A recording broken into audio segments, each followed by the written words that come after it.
Hello दोस्तों, नमस्कार।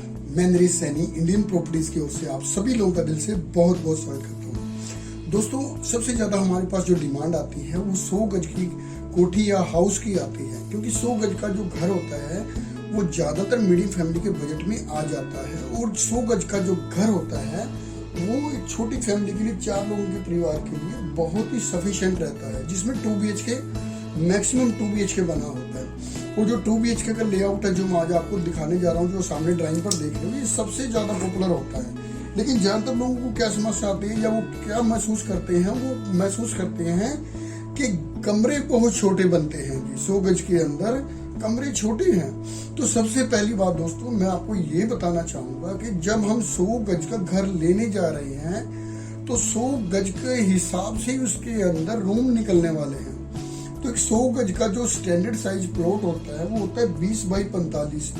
20 का उसका जो है ये फ्रंट होता है 20 फीट का, और 45 ये है जो इसका लेंथ होता है।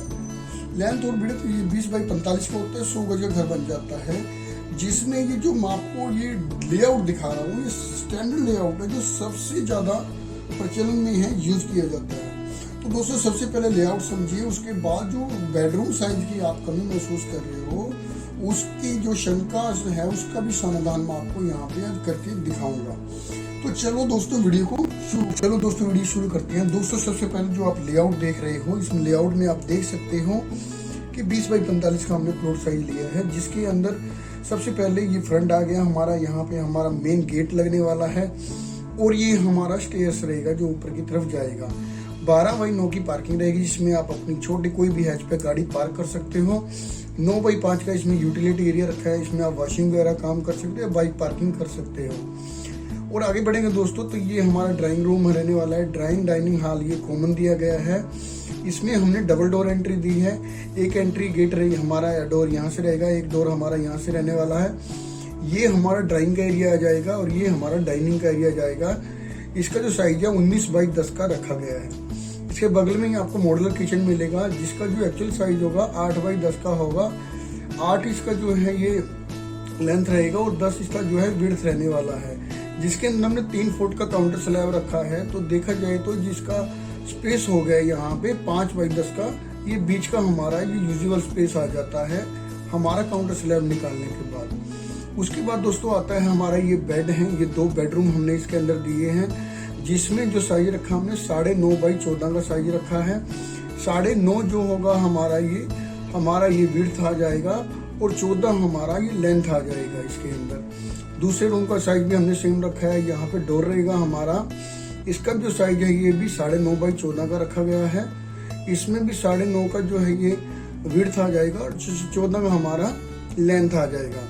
इसके अंदर मैं आपको बेडरूम के अंदर दोस्तों बताना चाहता हूँ, इसमें 2-2 फीट का हमने ये ड्रॉर्स वार्डरोब्स रखे हैं, अलमीरा रखी है। तो अगर हम इसमें 14 जो फीट है इसमें से 2 फीट निकाल दें तो ये हमारा 12 बाई 9.5 का बेडरूम रह जाता है।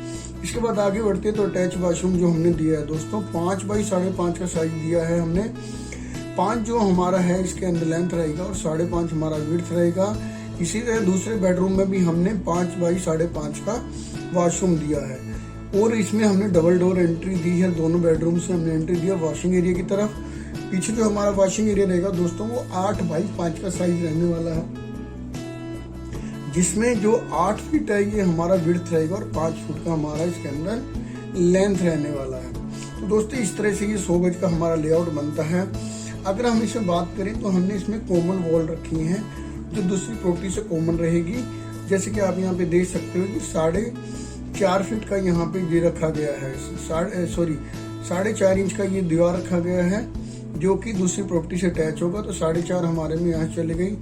जो ये हमारा देखा जाए तो टोटल 1 फुट हमारा दीवारों के अंदर चला जाता है और बाकी जो 19 फीट है वो हमारा यूजेबल स्पेस इसमें रहने वाला है। तो दोस्तों, ये जो स्टैंडर्ड लेआउट प्लान होता है, ये 100 गज का लेआउट प्लान होता है। इसके हिसाब से ज़्यादातर 90% जो लेआउट हैं जो बनते हैं, जिसमें हाउस और कोठी कहते हैं, जो सबसे स्टैंडर्ड है, जिसके अंदर आपकी सारी नीड फुलफिल हो जाती है, ये 100 गज का लेआउट प्लान होता है। इसी के हिसाब से जब आप अगर 100 गज का कोई कोठी या घर या हाउस ले रहे हो तो आपको इसके हिसाब से सोचना होगा, इसी के हिसाब से प्लानिंग करनी होगी। क्योंकि ज़्यादातर जो स्टैंडर्ड बिल्डर्स लोग बनाते हैं, तो बिल्डर भाई जो ये लेआउट सबसे ज़्यादा रखते हैं, क्योंकि इसमें हमारी सभी नीड फुलफिल हो रही है। 2 bedroom, 2 washroom, kitchen, drawing, dining hall, 2 washing area है, यूटिलिटी और वॉशिंग एरिया आ गए हमारे। ऊपर की तरफ स्टेयर आ गई, क्योंकि इंडिपेंडेंट हाउस है ये, तो ऊपर की तरफ स्टेयर्स आ गई है, साथ में गाड़ी का पार्किंग आ गया है। तो 20 बाई 45 का सबसे स्टैंडर्ड लेआउट है। अगर ये डुप्लेक्स हाउस होता तो उस पर रूम इसके बड़े होते। तो दोस्तों जब भी आप 100 गज का कोई भी मकान लेते हो तो इसके हिसाब से प्लानिंग करनी चाहिए आपको लेआउट की। ज़्यादा स्टैंडर्ड लेआउट है, इसके हिसाब से आप सोचें कि मैं जो 100 गज का मकान लेने जा रहा हूँ, मुझे इस तरह का लेआउट मिलने वाला है। इसी के हिसाब से आप अपने फर्नीचर की प्लानिंग कर सकते हैं, ताकि आपको कमरे छोटे बड़े ना लगे। अब दोस्तों सबसे बड़ा जो चैलेंज आता है वो आता है, लोग कहते हैं कि हमें सर 100 गज के मकान छोटा लगता है। देखा जाए तो दोस्तों इस लेआउट के हिसाब से मकान बिल्कुल भी छोटा नहीं है, क्योंकि प्लॉट के हिसाब से आप इसमें बड़ा क्या कर सकते हो अगर आपको 2 रूम सेट चाहिए तो दोस्तों क्योंकि आपको सभी चीज़ें यहाँ पे चाहिए, पार्किंग भी चाहिए, किचन भी चाहिए, ड्राइंग डाइनिंग हॉल भी चाहिए, बेडरूम वॉशरूम भी चाहिए। तो इस लेआउट के हिसाब से सबसे ज़्यादा जो है मकान बनते हैं, तो इसके हिसाब से आपको प्लानिंग करनी चाहिए। अब तो सबसे बड़ी जो आपको समस्या महसूस हो रही है, आप कहते हैं कि बेडरूम छोटे हैं, तो इस बेडरूम की जो प्रॉब्लम का वो समाधान मैं यहाँ पे करने वाला हूँ। वो बेडरूम आपको बड़ा लगने लगेगा। कैसे लगने लगेगा? तो चलो दोस्तों हम आगे बढ़ते हैं और आपको दिखाता हूँ मैं।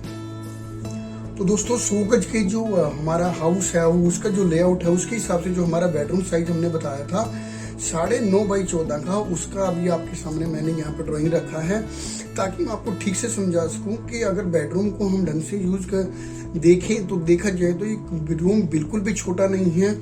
9.5 बाई 14 का रूम भी काफ़ी बड़ा होता है, जो काफ़ी स्पेशियस है और काफ़ी यूजेबल है और इतना सफिशिएंट होता है। बाकी दोस्तों देखो, आपके बजट के हिसाब से आप जितना बड़ा घर लोगे उतना बड़ा प्लॉट साइज मिलेगा और उतने बड़े बेडरूम निकलेंगे। लेकिन ज़्यादा बड़े बेडरूम की भी हमें ज़रूरत नहीं होती, क्योंकि आज के समय के अंदर जो है कि जो सब अलमीरा वगैरह है वो अंदर ही बने हुए मिलते हैं। अब पहले क्या था कि हमारे पास एक्स्ट्रा फर्नीचर बहुत होते थे, हम लोहे की अलमारियाँ रखते थे, अलग से पेटियाँ बनवा कर रखते थे और सामान बहुत हो जाते थे। ड्राइंग रूम नहीं होते तो अंदर ही कुर्सियाँ वगैरह लगाते थे, तो वो चीज़ें अब नहीं रही, क्योंकि डाइनिंग हमें सेपरेट मिल चुका है। तो दोस्तों ये देख सकते हो, ये 9.5 बाई 14 का हमारा जो बेडरूम है, इसके अंदर आपको मैं समझाने की कोशिश करता हूँ। देखो ये हमारा डोर रहेगा जहाँ से हमारी एंट्री रहेगी। ये 9.5 इस तरह से हमारा है, ये 9.5 हमारा इसका जो है विड्थ हो गया है और 14 फीट हमारी लेंथ हो गई है इस बेडरूम की। इसके अंदर देखा जाए तो दोस्तों हमने 2 फीट के वार्डरोब्स रखे हैं, अलमीरा जिसे हम कहते हैं, ये हमने बना दी है इसके अंदर।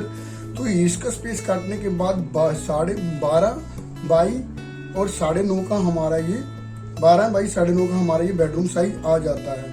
अब हमने 12 बाई 9.5 के हिसाब से बेडरूम को सोचना है कि ये हमारा यूजेबल जो स्पेस है इसको हमने यूज करना है, क्योंकि ये वार्डरोब्स हमारी आ गए हैं जरूरत के हिसाब से।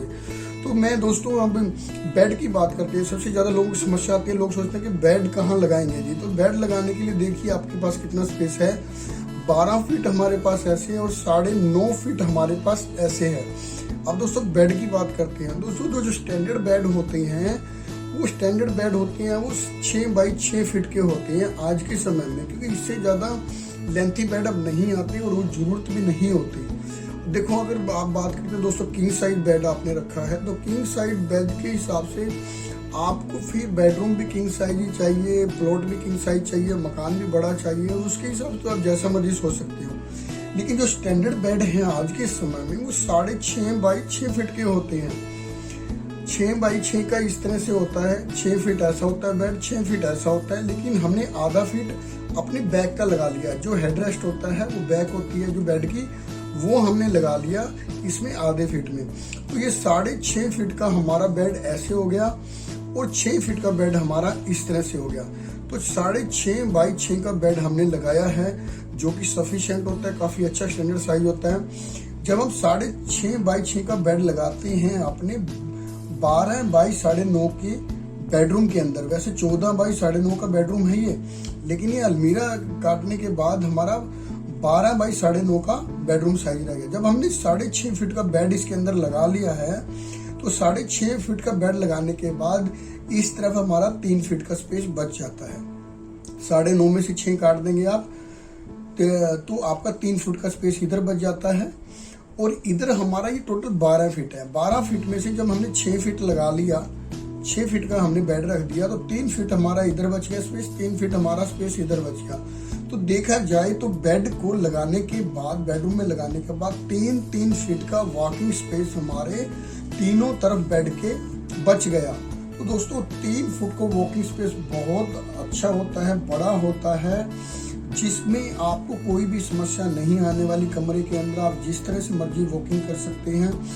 देखा जाए तो जो वॉकिंग होती है हमारी 1 फीट के अंदर की होती है। घर के अंदर जब हम चलते हैं तो 1 फीट का स्पेस कवर करके ही चलते हैं हम, लेकिन यहाँ पे 3 फीट का वॉकिंग स्पेस दिया गया है ताकि 2 बंदे भी आराम से यहाँ से निकल सकें, या आप कोई सामान निकालना चाहे तब भी बड़ी आसानी से यहाँ से मूव किया जा सके। तीनों तरफ से, तीनों तरफ 3 फीट का बहुत बड़ा स्पेस होता है। अब अगर आपको लगता है कि वार्डरोब से जिसके अलमीरा है इसके बाहर दरवाजे खुलते हैं तो स्पेस कवर हो जाता है, अब 90% लोग जो है स्लाइडर अलमीरा रखते हैं। स्लाइडर अलमीरा में क्या है कि वो दरवाजे बाहर नहीं खुलते, वो अंदर ही स्लाइड करते हैं, तो ये स्पेस कभी भी आपका यूज नहीं होता, ये हमेशा खुला ही वॉकिंग के लिए रहने वाला है। जब 3 फीट स्पेस ऐसे यहाँ पे बच गया, तो यहाँ पे आप साइड जो स्टूल है, ये टेबल है, ये भी लगा सकते हो। जो ड्रॉयर्स होते हैं बेड के, तो इन 3 फीट के अंदर आप वो ड्रॉयर्स भी बनवा सकते हो, वो भी सफिशिएंट है, काफी स्पेस आपके लिए बचा हुआ।